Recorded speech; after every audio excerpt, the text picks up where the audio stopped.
Audio on demand from Vision Christian Media. Exploring faith and the future. Neil Johnson and Bible teacher Dr. Kameel Majdali. Our eyes are raised across the oceans to the Middle East, where we're talking about God's intention in the Middle East, the complications there, the danger ground that Syria is, and the persecution of the Christian church. Kameel, if we could look into the future and see what's happening there, what is likely around the corner for events in Israel and the Middle East?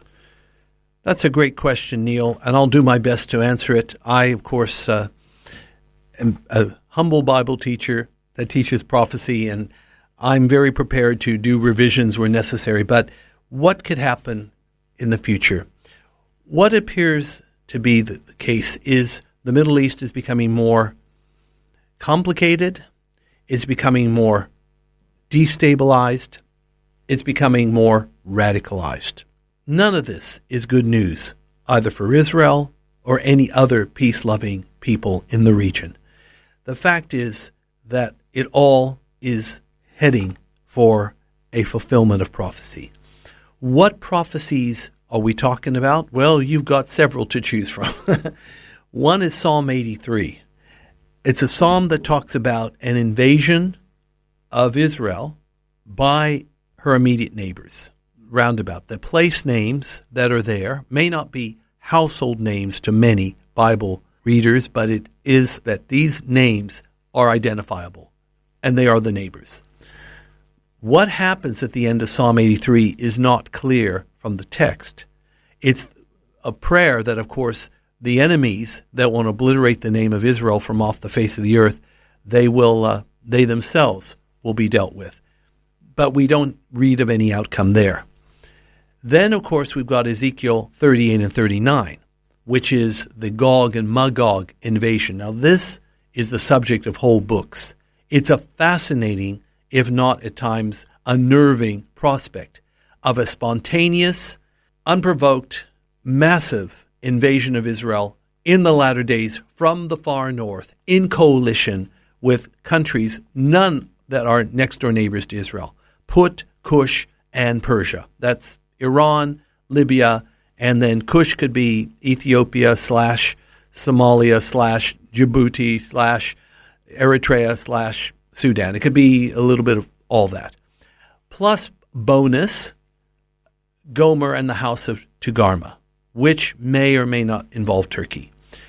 This is one we watch with great fascination because until recently, the ingredients for the fulfillment of this prophecy weren't even around. Today, all the ingredients are in the cupboard, just waiting to be taken out and mixed.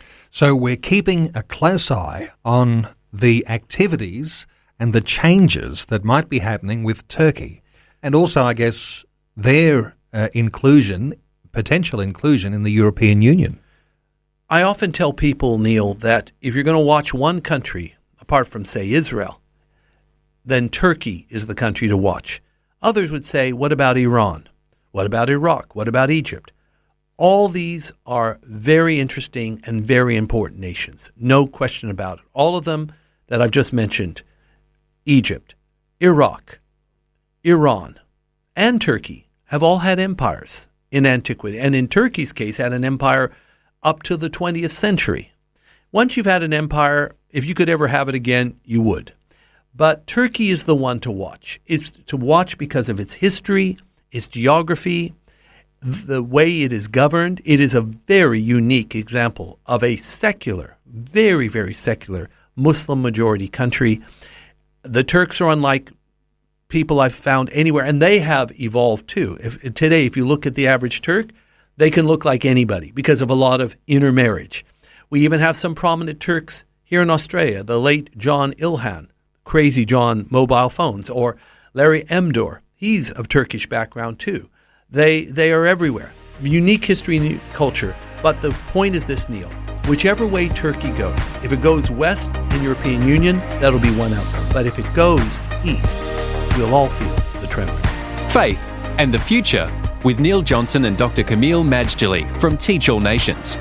Find articles, videos and podcasts from Dr. Kameel plus today's and other episodes of Faith in the Future in the Vision app or at vision.org.au. Thanks for taking time to listen to this audio on demand from Vision Christian Media. To find out more about us, go to vision.org.au.